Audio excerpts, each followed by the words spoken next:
Yo, aujourd'hui en fait j'ai voulu vous faire un petit top 3 des séries un petit peu inconnues qui pourraient vous intéresser. Donc si vous vous ennuyez, vous cherchez une nouvelle série à regarder et tout, donc je vais vous en présenter trois et si ça vous plaît, vous pouvez me le dire en commentaire et j'en ferai d'autres. Donc let's go pour la première. Donc la première, elle s'appelle Chuck. C'est vraiment une de mes séries préférées. Peut-être même ma série préférée de tous les temps. Elle est vraiment très peu connue. Ça s'appelle Chuck. Donc c'est une comédie un peu avec de la science-fiction. C'est un peu à la Rick et Morty, mais mélangé à Malcolm et tout. C'est une série qui parle de Chuck Bartowski, un gars qui s'est fait virer de l'université et qui a fini un peu dans la Geek Squad d'un magasin. Donc il est vraiment payé au salaire minimum. Il a un petit peu raté sa vie parce que normalement c'est comme un job étudiant et tout. Et il gagne vraiment pas bien sa vie et tout. Alors qu'il a un potentiel de fou, il est super intelligent. Et un jour, son ex-meilleur ami lui envoie des secrets d'État par message. Et là, il se trouve en possession de gros secrets qui seront stockés dans sa tête. Et donc, on lui envoie deux agents, Sarah et Kazé. Juste pour Sarah, vous devriez regarder cette série.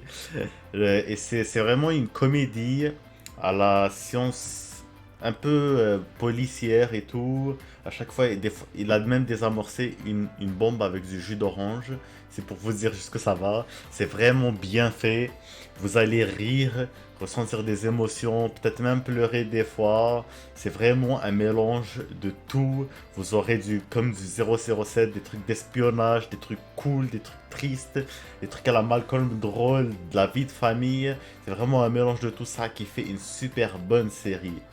Et donc, sans faire plus de chichi, on va passer à la deuxième série. La deuxième série, c'est une série complètement différente.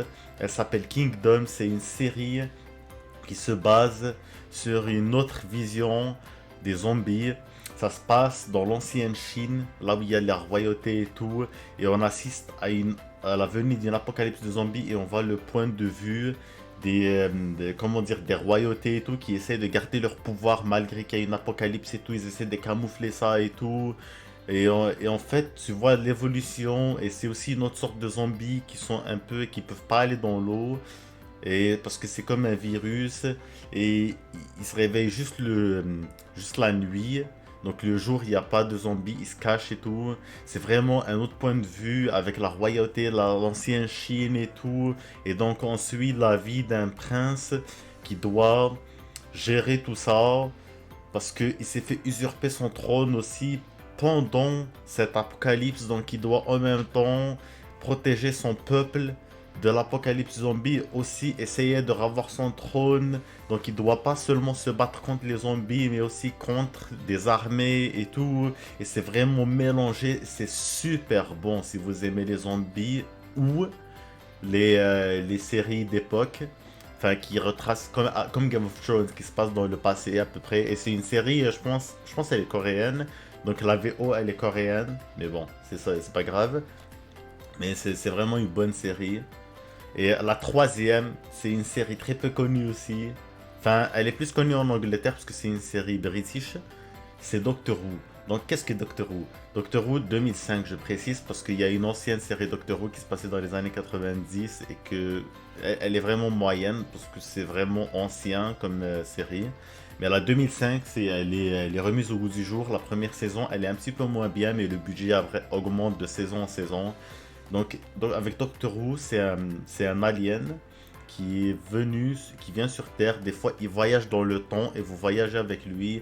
Chaque épisode est un petit peu différent, mais généralement, il y a un fil rouge qui les lie. Et à la fin, il y a des gros épisodes, un peu à la Endgame, qui a eu 20 films pour le build et il y a un gros événement final et tout. Donc, en gros, vous permet d'explorer l'espace, d'autres planètes, d'autres univers, le présent, le passé, le futur. Ça vous amène partout parce que le gars, c'est un alien, c'est un maître du temps. Et en plus, il a un engin qui s'appelle le TARDIS qui lui permet de voyager dans l'espace et le temps. C'est vraiment génial comme série de science-fiction. Ça vous permet de voyager, de voir plein de concepts différents, d'autres planètes et tout. Et c'est vraiment bien, il y a des monstres, des aliens, des ennemis. Et c'est vraiment bien. Et ce qui est encore plus intéressant, c'est qu'il réussit à défaire ses ennemis et tout, alors qu'il n'aime pas utiliser les armes. Il utilise juste son intelligence. Jamais vous le verrez avec une Kalachnikov se battre, un truc comme ça. C'est vraiment un GOAT. Donc voilà, c'était ma troisième série. Donc si vous avez aimé mon top 3 que j'ai essayé de faire le plus court possible, vous pouvez like, vous abonner et me donner un commentaire si jamais vous voulez la suite. J'ai été très content de vous faire cette vidéo. Et ciao!